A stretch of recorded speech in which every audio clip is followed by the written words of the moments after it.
평안. 이 평안이라고 하는 것은 우리 모두가 원하는 마음의 상태입니다. 세상이 흔들리고 우리 삶이 복잡해질수록 우리가 이 더욱 평안을 갈망하게 되죠. 마음이 언제 편안해지나요? 내가 생각했던 대로 어떤 일이 잘 돌아가고 또 하는 일이 문제없이 풀릴 때 우리는 마음의 평안을 느끼고 마치 세상이 나를 중심으로 돌아가는 듯한 그런 느낌을 갖게 됩니다. 그러나 여러분, 평안이 우리를 속일 수 있다는 것을 아십니까?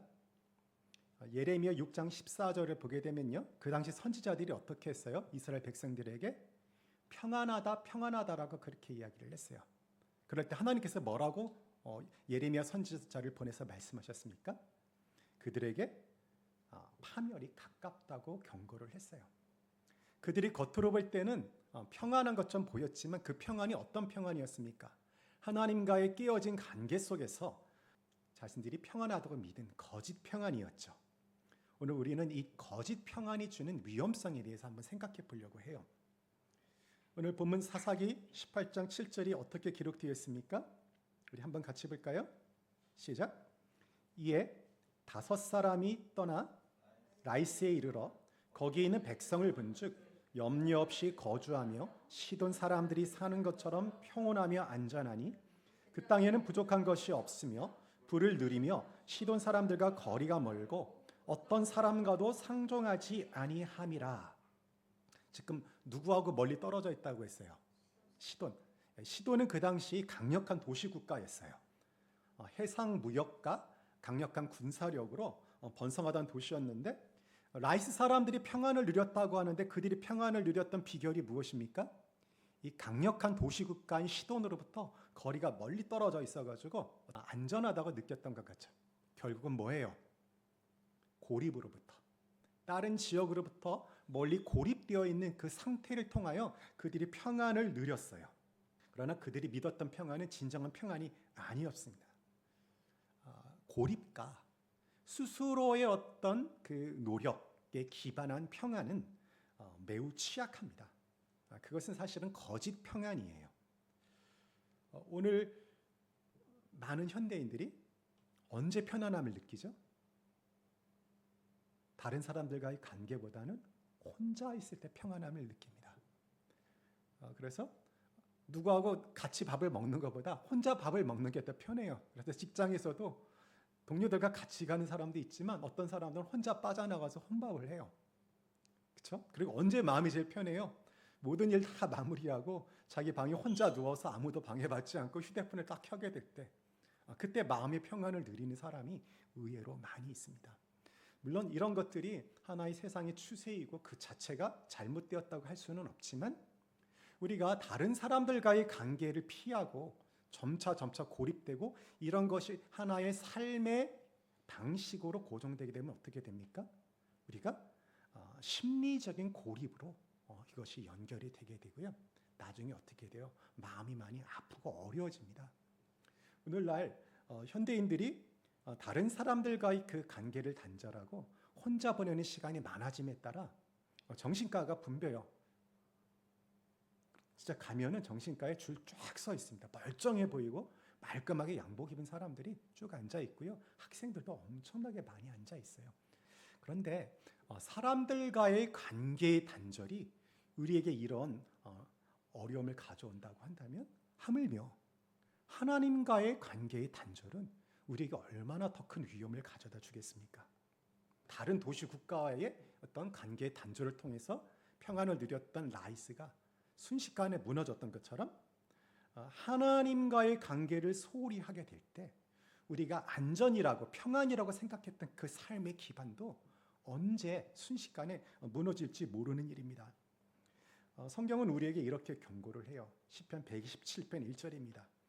여호와께서 집을 세우지 아니하시면 세우는 자의 수고가 헛되며 우리의 삶이 하나님 없이 우리 자신의 노력에 의하여 세워지게 될 때 그것은 헛될 수밖에 없습니다. 초기 수도원 운동이 이 같은 위험성을 잘 보여줘요. 처음에 수도원의 그 취지는 좋았어요. 세속의 그 번잡함과 세속의 욕망으로 벗어나서 좀 한적한 곳에서 하나님만을 바라보면서 평안을 누리고 하나님을 기뻐하는 삶을 살려고 그렇게 시작이 되었어요. 그 취지는 귀했는데 나중에 이것이 어떻게 변질되었나요? 사람들과의 고립과 단절에서 끝난 것뿐만 아니라 영적으로 나태해지고 영적으로 무감각해지다 보니까 어떻게 됐어요? 하나님과의 단절로 나아가게 되었어요. 그 결과 어떻게 되었어요? 오늘날 남아있는 수도원이 별로 없죠. 그리고 그나마 남아있는 수도원은 어떻습니까? 관광객들이 그곳을 방문하지 않으면 유지할 수 없는 그런 수준으로 변모되고 말았어요. 제가 물론 수도원에서 일어나고 있는 어떤 영성 운동을 폄하하는 것은 아닙니다. 그러나 우리가 하나님과의 관계를 놓치고 어떤 우리의 삶이 진행되었을 때 그 결과가 어떻게 되는지를 이 수도원의 어떤 모습이 분명하게 보여준다고 그렇게 생각을 합니다. 오늘 본문을 보게 되면요, 단 지파가요, 이스라엘 그 부족들이 가나안 땅에 정착하고 난 후에 땅을 분배했는데 그 분배된 땅이 자신들이 거하기에 좀 부족했다고 생각을 했어요. 그래서 자신들이 좀 살만한 땅을 찾아가지고 정탐하러 나섰습니다. 그러다가 지금 라이스에 도착을 하게 된 거예요. 근데 라이스가 어떻게 되어 있어요? 다른 지역으로부터 고립되어 있을 뿐만 아니라 방비도 허술한 것을 발견했어요. 그래서 단지파가 어떻게 했습니까? 600명의 그 근사를 끌고 들어가서 그것을 완전히 전멸시켜 버렸어요. 준비가 되지 않은 상태에서 라이스는 완전히 멸망하고 말았죠. 그들의 도시가 불태워졌습니다. 18장 28절에서 라이스 사람들의 운명을 이렇게 묘사합니다. 그들을 구원할 자가 없었으니 그 성읍이 베드르홉 가까운 골짜기에 있어서 시돈과 거리가 멀고 상종하는 사람도 없음이었더라. 그들이 멸망한 상황을 말을 하면서 그들이 왜 멸망을 했는지에 대한 이유를 제시하고 있죠. 왜 그렇습니까? 그들이 다른 도시 국가와 관계를 맺지 않았어요. 동맹을 맺지 않았어요. 만약에 그들이 주변 국가들과 동맹을 맺었다고 한다면 이 단지파가 600명의 그 병사를 끌고서 감히 침투할 생각을 하지 못했겠죠. 라이스 사람들은 다른 도시 국가들로부터 멀리 떨어져 있고 그들과 관계를 맺지 않는 것이 자신들의 평안과 안전의 근거라고 생각을 했지만 사실은 무엇이었습니까? 자신들이 그 안전의 근거라고 생각했던 바로 그것이 그들의 멸망의 원인이 되었어요.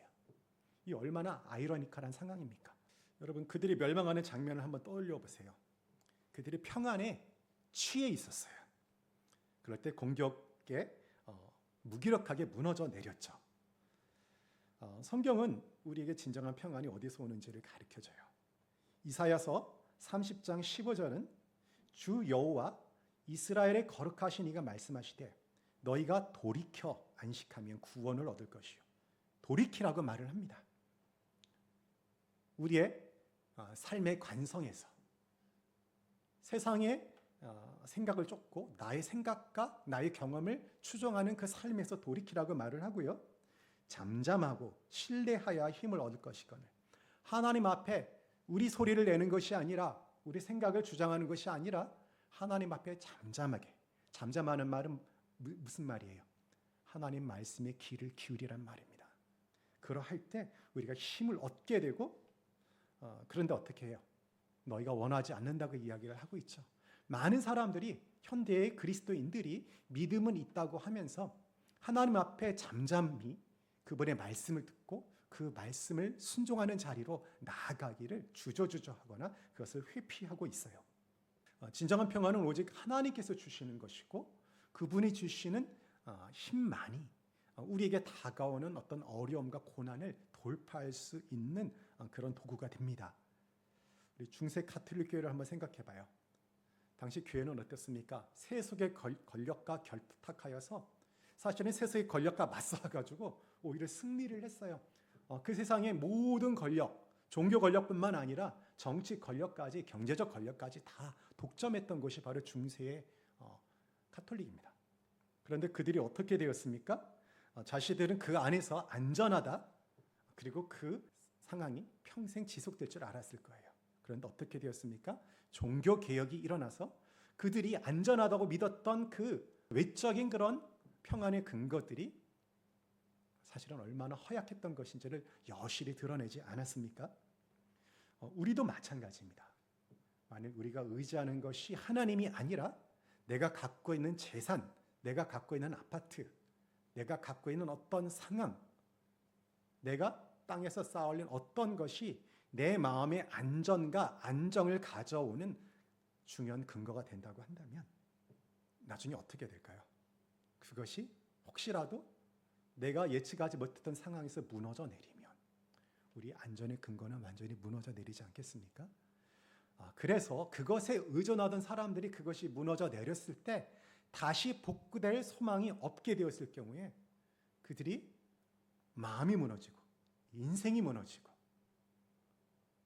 믿음이 있다고 하면서도 어떤 사람은 극단적인 선택에까지 나아가게 되는 것이에요. 말로는 믿는다고 하지만 실제로 무엇에 자신의 삶의 근거를 두느냐, 그것이 그런 위기의 상황에서 우리의 진짜 마음이 드러나게 되는 것입니다. 예수님께서는 마태복음 7장 24절부터 27절에서 두 집의 비유를 통해 가지고 지금 이 진리를 우리에게 생생하게 다시 전해줬어요. 우리 거기 두 가지 집이 나오죠. 반석 위에 세운 집과 모래 위에 세운 집이 나옵니다. 반석 위에 세운 집은 뭐예요? 예수님의 말씀에 기초하여 삶을 살기로 결단하고 그렇게 살아가는 사람이 바로 반석 위에 지은 집이고, 모래 위에 지은 집은 뭐예요? 자신의 지혜와 세상적인 지혜에 의존하여서 자신의 삶을 세운 사람이 바로 모래 위에 지은 집입니다. 바로 반석이 뭐예요? 그러니까 하나님의 말씀에 근거한 하나님과의 바른 관계, 그것이 바로 우리 삶의 반석이 되어야 한다고 그렇게 말씀을 하고 계세요. 저도 거짓 평안에 안주했던 경험이 있어요. 제가 중국에서 좀 어려움을 겪다가 하나님의 은혜로 다시 기적적으로 일어나서 상당히 안정적으로 살아가고 있었을 때예요. 그때가 아마 2013년 가을이었던 것으로 기억을 합니다. 이렇게 밤에 자려고 이렇게 누워 있는데 제 아내가 갑자기 뜬금없이 이런 말을 하는 거예요. 우리 이렇게 살아도 되는 걸까? 라는 말을 던졌어요. 그래서 제가 뭐라고 그랬겠어요? 왜? 우리 사는 게 어때서? 그랬더니 뭐라고 이야기를 했냐면 우리 이대로 살다가 하나님 앞에 가도 괜찮은 걸까? 라고 말을 했어요. 순간 제 머리를 무엇으로 한 대 맞은 것 같은 그런 충격이 왔어요. 그 당시 우리의 여건은 모든 게 겉으로는 만족스러웠습니다. 경제적으로 사업을 하다가 졌던 빚을 다 갚고 좀 통장에 돈을 막 쌓아가기 시작하던 시점이었어요. 자녀들의 교육 여건도 좋았고요. 그리고 신앙적으로도 좋았어요.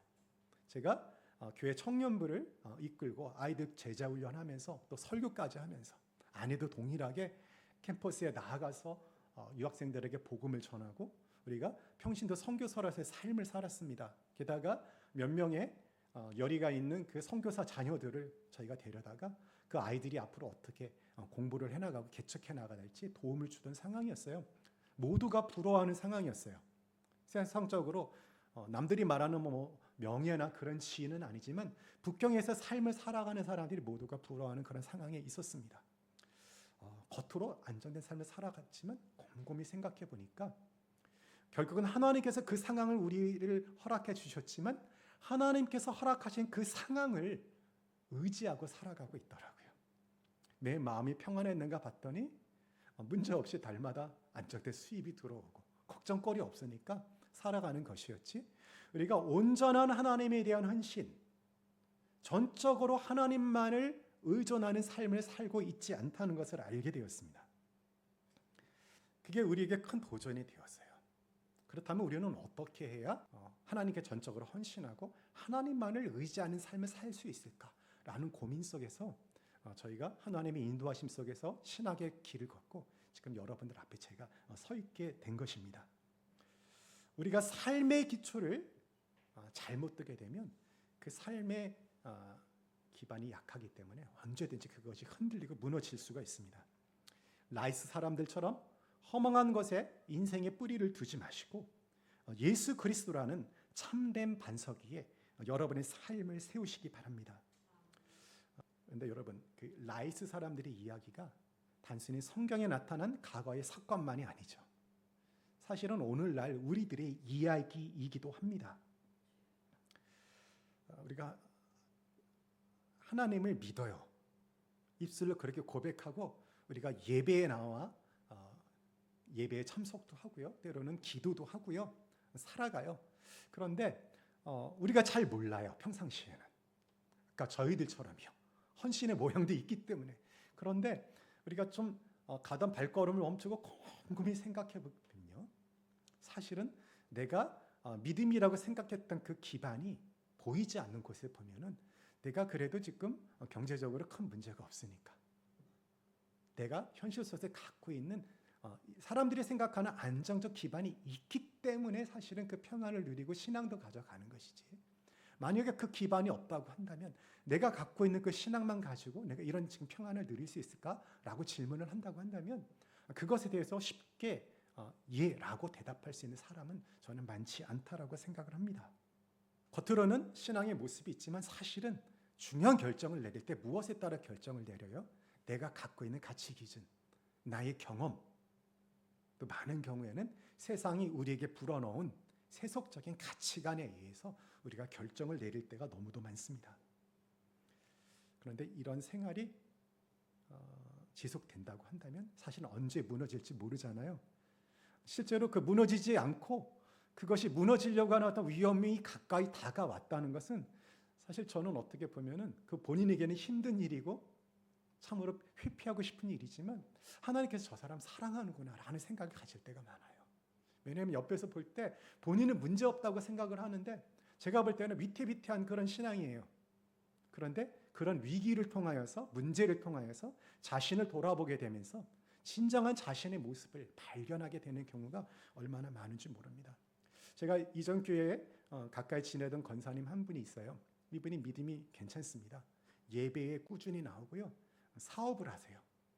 그래도 꽤 안정되고 남들이 부러워하는 사업을 하고 있고요. 이제 하나님께 허락하신 땅이 있어가지고 거기에다 건물을 짓고 이제 노후를 평안하게 이제 살아가실 수 있는 상황이에요. 그래서 저한테 부탁을 하시더라고요. 이제 건축을 시작했습니다, 목사님. 안전하게 건축할 수 있도록 기도해 주십시오. 근데 그분한테 얼마 전에 연락이 왔는데 몸이 좀 이상한 느낌이 있어서 검사를 했는데 암이라는 판정을 받았습니다. 이제 좀 고생한 거 내려놓고 잘 즐기려고 하셨던 것 같은데 갑자기 암이라는 그런 진단을 받게 되었고요. 물론 이분이 믿음이 있으시니까 믿음 안에서 그것을 받아들이고 이렇게 가려고 하셨어요. 이렇게 두려워하거나 불안해하진 않는데 세상 사람들도 그렇고 정말로 이제는 내가 좀 인생을 즐기고 살만하다 싶을 때 사실은 예고 없이 우리 삶의 위기가 닥쳐오는 것이 사실입니다. 만약에 그때 우리가 우리 삶의 기초를 잘못된 곳에 두게 되면 어떻게 됩니까? 거기서 그냥 무너져 내리는 것이죠. 그럼에도 불구하고 많은 세상 사람들 그리고 심지어는 적지 않은 믿음의 사람들이 무엇에 자신의 삶의 기초를 둡니까? 마치 고장이 나서 잘못된 방향을 가리키는 나침반 같은 자신의 지혜와 경험, 세상의 말에 삶의 근거를 두는 경우가 너무도 많습니다. 1912년 영국의 그 로버트 펠컨 스코트라는 그 탐험가가 자신의 탐험대를 이끌고 남극점을 정복하러 갔습니다. 그런데 그들이 그 탐사를 하는 도중에 나침반이 고장이 났어요. 그래서 나침반이 사실은 잘못된 방향을 가르쳤습니다. 그리고 잘못된 방향을 따라가니까 어떻게 해요?